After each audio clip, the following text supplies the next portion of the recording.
India's growth is exponentially rising, and it becomes essential that the full potential of its digital capabilities are realized and explored. Digital India सिर्फ एक नाम नहीं है, ये देश के विकास का बहुत बड़ा विजन है. Amidst this, Times Network brought forth a platform for harnessing digital transformation. WhatsApp presents India Digital Fest. Future Begins Here showcase the power of digital technology to shape the future. Through specially curated sessions attended by government leaders and industry experts, the event brought forth the digital ability to surpass human imagination. In this episode, Vice Chancellor, Ramaiah University of Applied Sciences, Dr. Kuldeep Raina discusses how the education sector is bringing in the digital revolution, and in the latter half, Bharti Enterprises Vice Chairman Akhil Gupta deciphers India's tryst with 5G in an exclusive fireside chat. The impact of digitalization on education, yes, we've spoken about it so much in the last 2 years, especially with the pandemic and how things have changed, especially in that sector. But technology is no longer only an option just for early adopters. It's being seen all throughout the whole spectrum of organizations. It's not just education startups. We hear of fintechs, edtechs. It's not edtechs, just the startups. It's established institutions also. More importantly, besides the basic conversation around that, I want to delve deeper with you as to how the future of learning, the future of education is changing, because that is one sector that has been impacted very much by digitalization, by technology. Just your initial thoughts on that. How are you seeing things develop in your sector? I think when we say that future begins here, I think we in the university, in the education domain, education space, say that we are here to create the future of the generations and generations. And in that context, very, very pleased that, you are raising some pertinent questions when it comes not only upskilling the people, but also it has a why, and all of us, those who are in this auditorium and all listening to us as well, education and the university system has always contributed in developing the knowledge, skill sets, but at the same time, it has also created a kind of sense of belonging to each one of us. So in that context, just a brief, that we at the university system in the Ramaiah University are always focusing towards developing the capabilities, not only giving the degrees, but I think there is a lot of learning which goes behind. Training the people, skilling them, innovating the thought process in their mindset to create something good, not only for our country, but the global community. And for that, Sumit, I think education is going to be there. More and more things are going to be coming up. Think 30 years back, when in 90s, we were not sure in which direction we are moving, but today we talk of Chat GPT and whatnot. This country had resources which were not compatible to teach computer science programs. But today, our workforce, the manpower is doing some wonders. Absolutely. And not just what you mentioned about the global impact. So not just Indians in India, but Indians around the world making such waves in technology. You mentioned Chat GPT. We are here at the India Digital Fest. So of course, I have to take that ahead with you. The impact of AI in education. How do you see that? Do you feel that AI would be taking over the human form of education the way ahead? There have been so many reports of how students have used ChatGPT to write papers, theses for different or big exams, even passing these bar exams and other exams. Sumit, challenge that every sector. But I think ChatGPT replacing teachers and the human beings, I think it is beyond any contradictions. I believe that it is we the people, the grade levels that we have in our mindset, that we have created ChatGPT. It did not create human beings as on date. So I think our role of the fraternity of the teaching community is going to be there, and very, very important, very, very significant. But all these are the offshoots of the technologies that we evolve. I think we the people, when we teach in a class, and make students to go to a domain of the laboratory, the prayogshalas, I think that is where new thought process comes. Today we talk of AI, ML as a dominating tool, or chat GPT.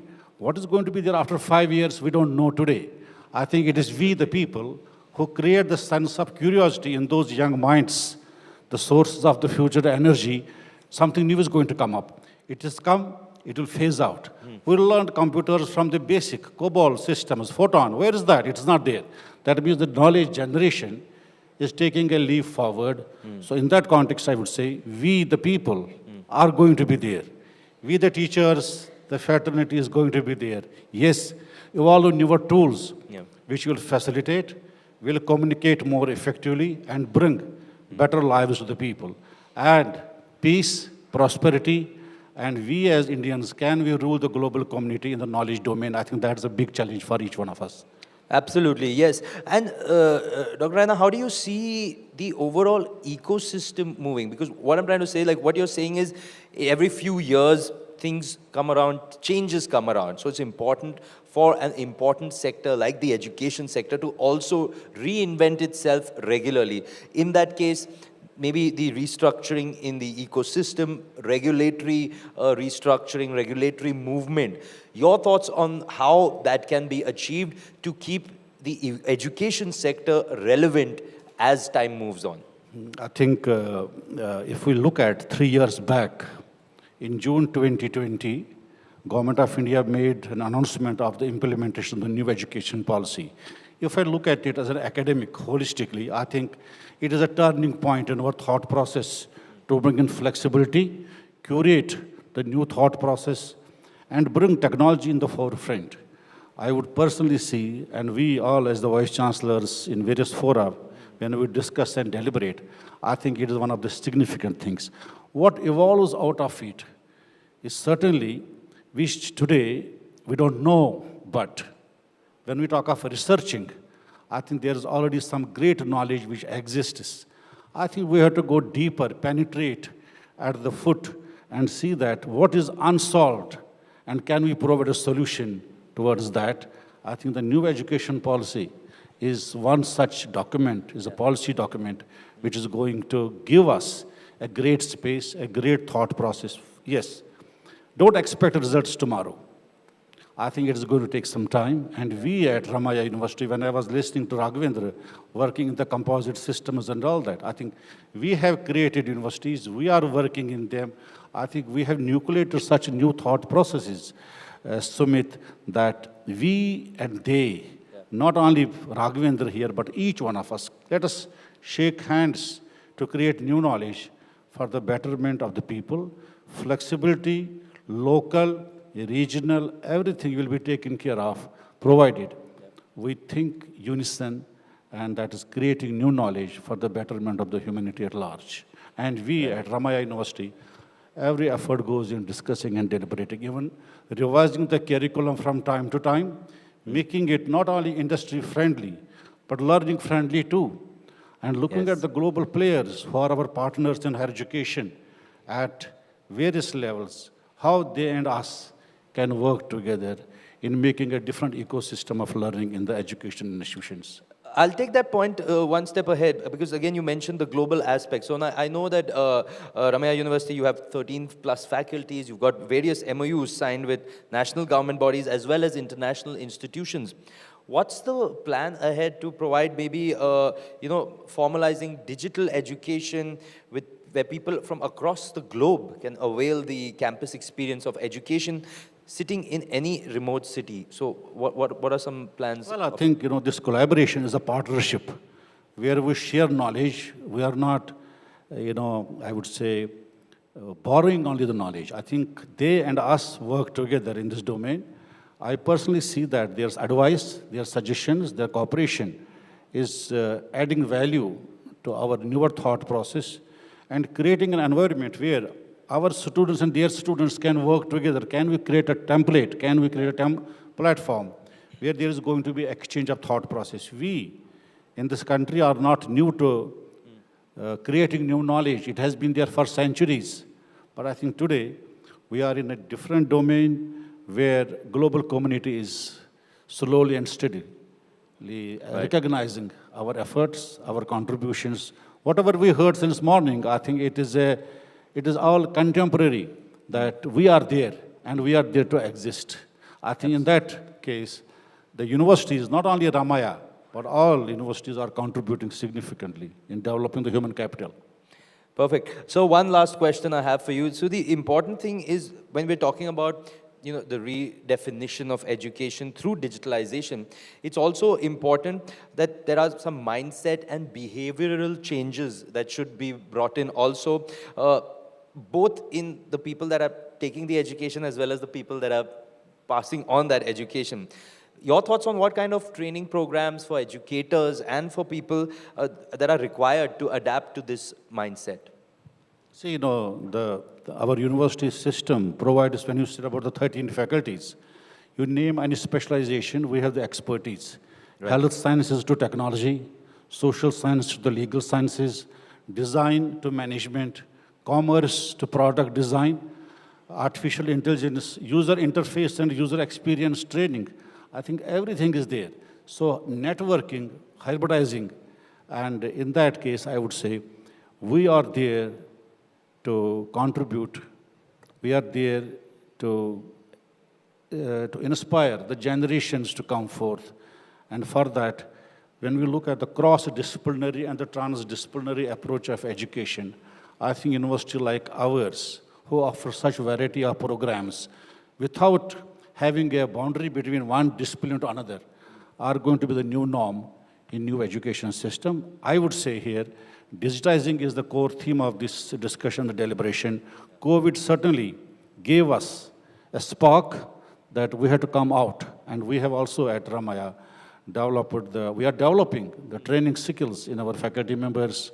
We are conducting various FDPs and the MDPs, upskilling everyone so that an ecosystem is created which will help each one. I think we are there to provide opportunities to everyone. Fantastic. Well, thank you so much, Dr. Raina. It was an absolute pleasure to have spoken to you and for sharing your thoughts on the space. Thank you, Sumit. Thank you very much. And thanks, Times Group, for associating us in this wonderful event.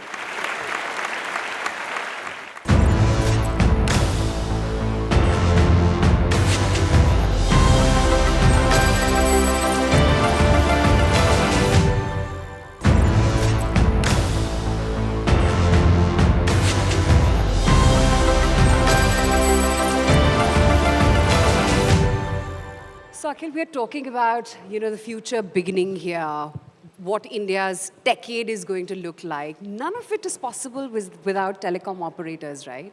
And given that now it's only a two-player market, must be putting a lot of pressure on you.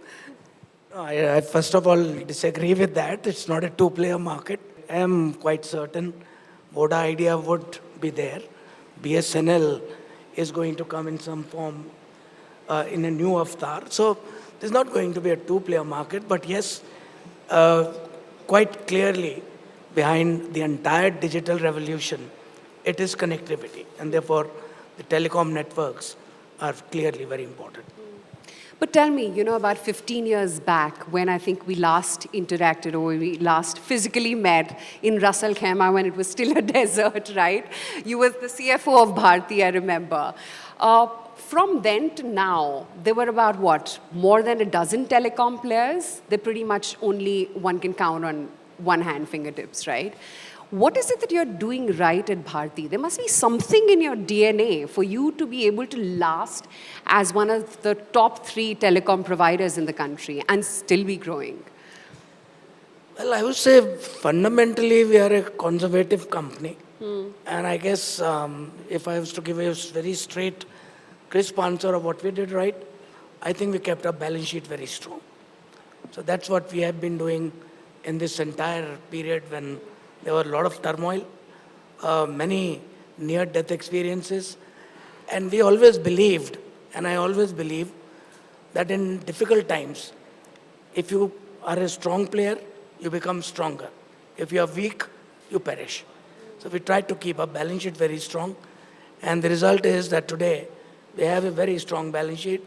We did not hesitate in raising a lot of equity. And that's, I think, the reason why we have emerged very strong. But is that the key to survival for the large telecom players such as you? You've got to have deep pockets, you've got to have enough funds to play with? Well, that's where the balance sheet comes in. And as far as technology is concerned, everybody has it. Besides, of course, we have such a wonderful operational team on the ground. They have kept through all the difficulties. But yeah, ultimately, they also need resources. So if you can keep on providing resources, then you can remain on top. Okay. Tell me, Akhil, what will the Bharti of the next 10 years look like?